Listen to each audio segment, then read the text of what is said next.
introduce, my name is Lee. I am a senior solution consultant working for Aspen Tech for the suite asset performance management suite. We are focusing on maintaining the asset performance of the manufacturing assets and process. And also, we just recently acquired a company, Carmo Analytic, for multivariate pharmaceutical process analytic tools. Today, we're talking about this topic. We have been through a journey with GSK for 2 years now, more than 2 years now, to achieve with a goal to achieve their smart maintenance journey in the future. So it's our pleasure welcome Jessica Pryor to share with you guys how the journey went and then goes currently, and then what are the expectations in the future as well. So let's welcome Jessica Pryor. Thank you, Lee J, for that. Thanks everyone for attending this call. So we're just going to talk you through the journey of our relationship with Aspen Tech and why pharmaceutical manufacturers should embrace machine learning now. So next slide, please. Just going to do a little introduction of the GSK pharma supply chain, and I'm not sure if Anne and Giovanni covered some of this before. Then looking at how MTEL supports predictive maintenance, how we are accelerating the deployment of MTEL throughout our pharma supply chain, and then I'll talk through a couple of case studies at the end. So next slide, please. Thank you. So the pharma supply chain, PSC, that is part of GSK that's responsible for making and supplying all of our pharmaceutical products around the globe. And as you can see here, last year, we produced around 2.3 billion packs of medicine to patients all around the world. Our pharma supply chain consists of sites in 18 countries. So we are very global indeed. And the pharma supply chain consists of all stages of production. So we've got from manufacturing to supply, forecasting, regulatory, and most importantly, the quality of the products that we make. So the next slide just has some images of some of the products that we make. And we cover a wide range of pharmaceutical products, covering respiratory, HIV, and oncology, and also various dosage forms as well. So we do inhaled devices, so the elliptic devices in the top left-hand corner. We also make oral solid dose, so tablets, and injectables as well. So we have Augmentin in the top right corner, which is mixed by the healthcare professional with water and injected into the patients. So moving on, what is predictive maintenance? So predictive maintenance is when you're looking at what is about to fail, but it hasn't yet impacted the operation. And this graph shows sort of where we are and where we want to be. So on the left-hand side, you can see a large proportion of our maintenance workload is reactive and preventative. And we want to move towards a future where a greater proportion of that is predictive maintenance. And inherently, if you have more predictive maintenance, that brings down the total workload for your maintenance because you're resolving those issues before they happen and preventing more from happening. And we want to kind of move this forward in our strategy. So we're looking at smarter ways to do this. So there's sort of the three types down the right-hand side. So we've got discrete, so that's when you have known failure modes and known causes, and you do intermittent monitoring. So that might be something like thermal imaging. So every month you go and take a thermal image of the equipment, and then you can see if it starts to deteriorate, if that changes. So the next step up is remote monitoring. So again, you need to have known failure modes and known causes, but you do continuous monitoring. So that might be something like vibration analysis. And then finally, moving forward, you have machine learning techniques. So this is what MTEL is. So again, you have your known failure modes, but you're using artificial intelligence and machine learning to train these sort of agents to know what failures look like, and so that they can help predict any that might occur in the future. Next slide, please. So I'll talk you through this graph. So we have a timeline of equipment failure. So on the left at the start, you can see that's when the failure starts, okay? And if you're an engineer on site, you don't really know when that is happening. P is the point of detection, and that is when using traditional methods of predictive maintenance, that is when you would see that your equipment is about to fail or deteriorating. But the problem with this is that you are detecting it at a point where it's already started to degrade. And then that moves forward down to F, which is where the equipment actually fails. So using artificial intelligence, you can actually see when the equipment or process is degrading, because it's looking at minute changes in sensors and data that's coming from that equipment. And it learns what a failure pattern looks like. So it can alert you when it starts to see sort of these trends drifting and going towards that. And critically, this gives you more time to react. So you can see you're actually detecting the failure before you would usually. And that gives you more time to plan any maintenance work in with production. So less production disruption, give you more time to source spare parts, and also just make you aware that this is going to happen. Okay. Next slide, thank you. So this has kind of been our journey with AspenTech with MTEL. So in 2018, we did a pilot. So we introduced MTEL agents to a number of our sites, just a handful, to kind of see how it would work and what value it could provide with us.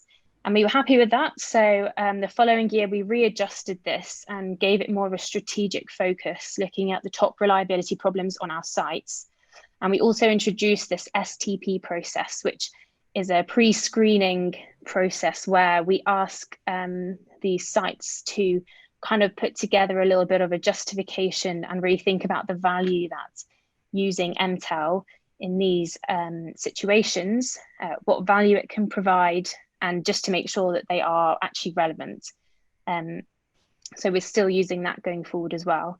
And during 2019, MTEL gained quite a lot more traction within the company as well. And we gained sponsorship for it under the Digital and Automation Steering Group. And then that takes us to this year and going forward, where we're really accelerating deployment across our global network. We're building capability locally at sites, we're tracking centrally, and we've got a few more processes in place so that we have an effective rollout and that we really benefit from the delivery. And so that's included in a network license for that. So how exactly are we accelerating deployments? So our goal is, if you see the graph at the bottom, it says by the end of Q2 to have completed this knowledge transfer with AspenTech so that we are self-sufficient pretty much, so that we have the capability in GSK to use MTEL effectively locally at our sites.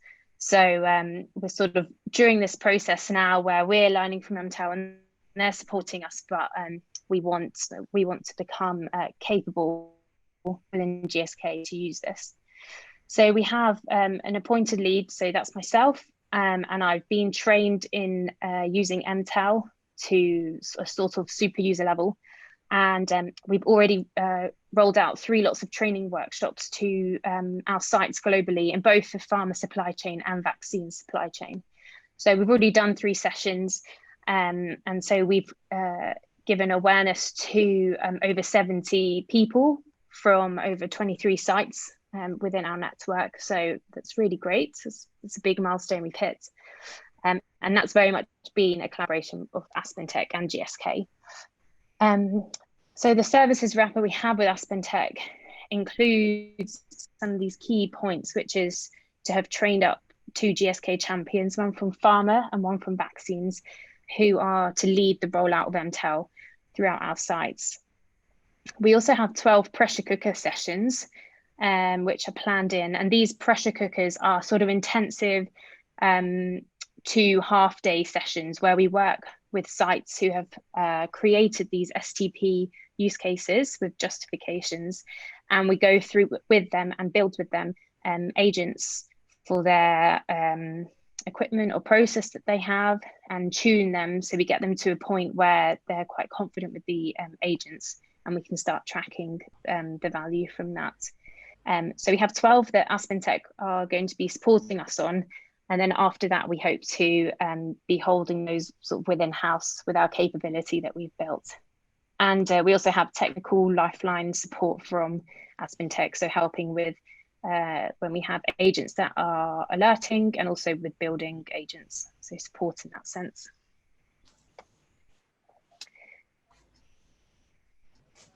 Okay, so this is these are a couple of examples where we already have MTEL used, and as you can see, it covers a wide range of examples. So we've got mechanical seal failure, we've got cleaning cycles, site 3 is water purification, I'm going to talk about that later. We've got roller compactors in oral solid dose facilities, and drain blockages. So the application of MTEL and these machine learning agents is actually very wide, and we're seeing that as we're going forward and getting new ideas from sites of where you can use this. And you can see at the bottom there the sort of value that this is providing for those particular examples. So value can be in terms of reducing lost production, reducing downtime, reducing the fact that some batches might have had to be scrapped if there had been a big failure for some equipment. But it also involves things like health and safety, value in that sense. And also you can see site 2's added capacity. So being able to have more throughput on the lines because they're running more efficiently, pretty much. Really, the other part of the value is being aware of impending failures and having more time to react to those, because we can do a lot more with that information now. And also being aware of failures that are predicted to occur that we might not have even known about. Okay, so just to finish off, I'm going to talk about 2 case study examples. If you can go to the next slide, please, Lee-J. Thank you. So this is the mechanical seal example that was on the previous slide. So at this site, we have making an HIV treatment, and the mechanical seal in this process is replaced every 8 batches. And that's because we really can't afford to lose any batches due to any failures on the mechanical seal. So a lost batch is worth up to £300,000. So this is very much staying on the safe side. So we replace mechanical seal every 8 batches to the cost of £25,000.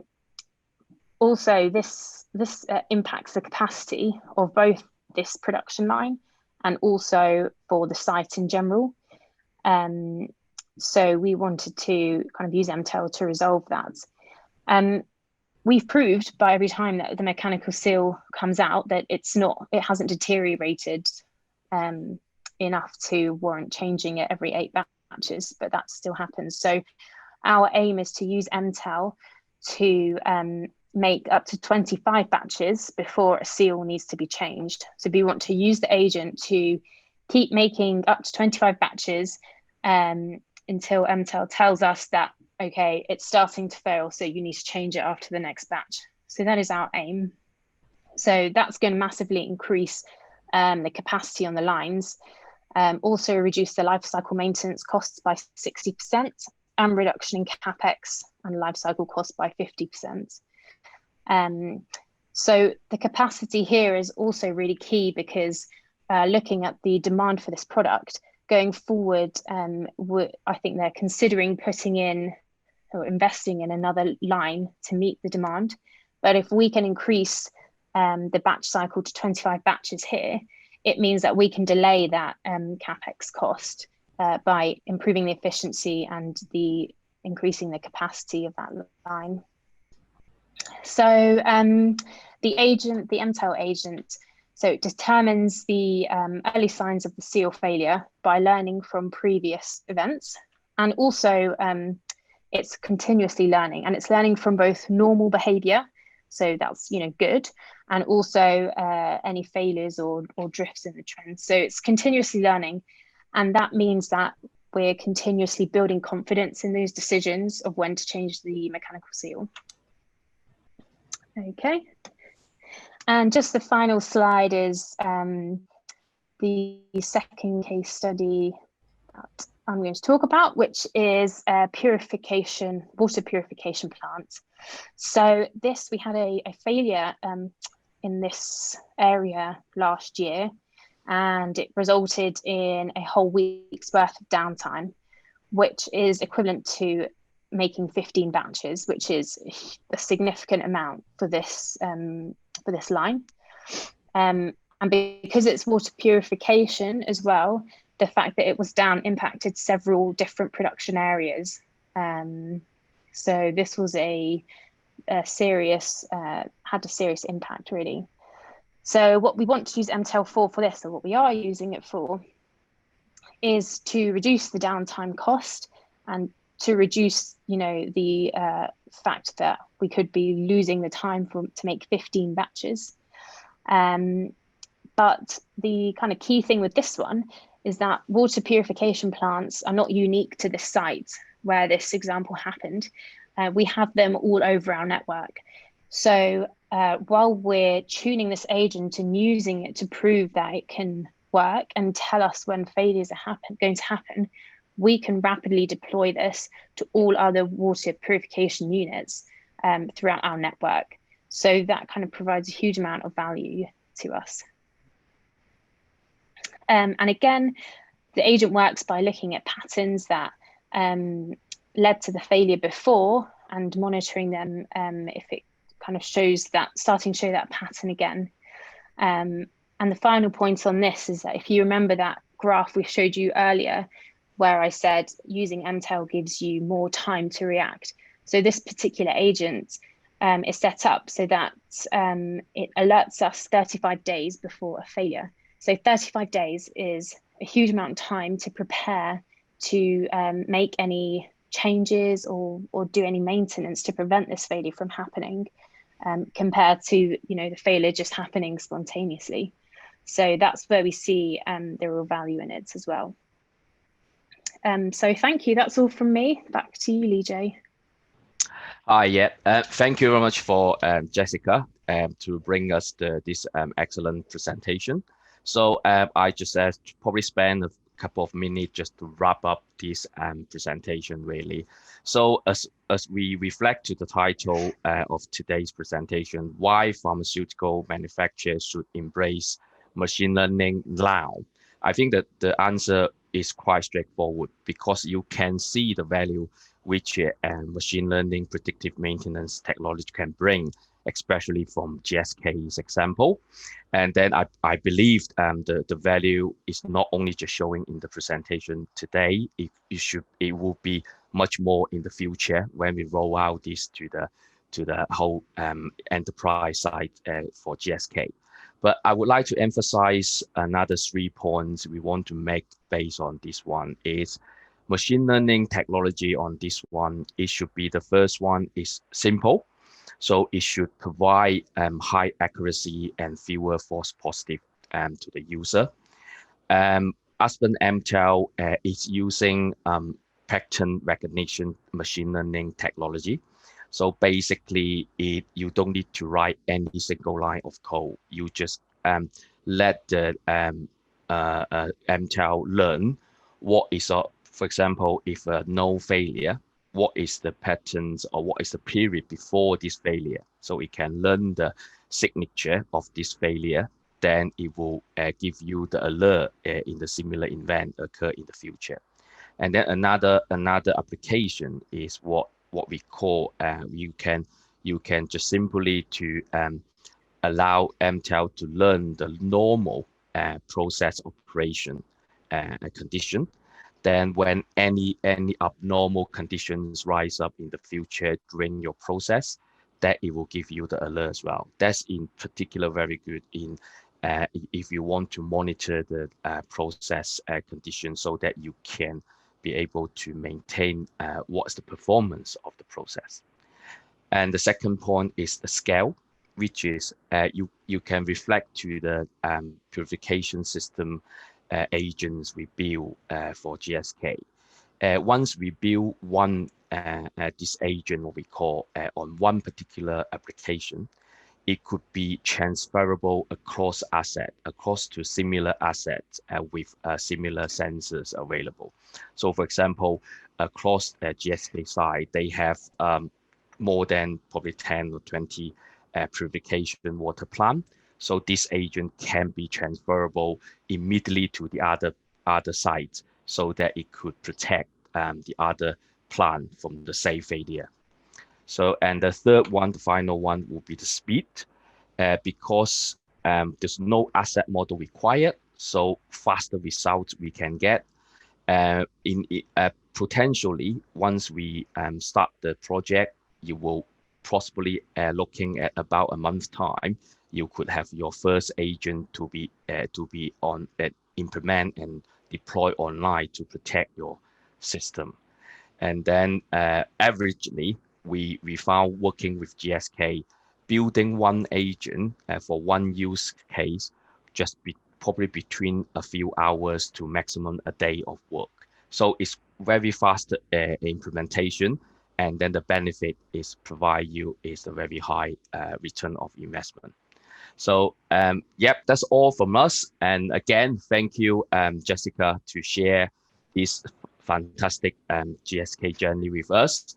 I'm sure we will be work very closely together in the future, and then to provide GSK much more value from this. Thank you very much.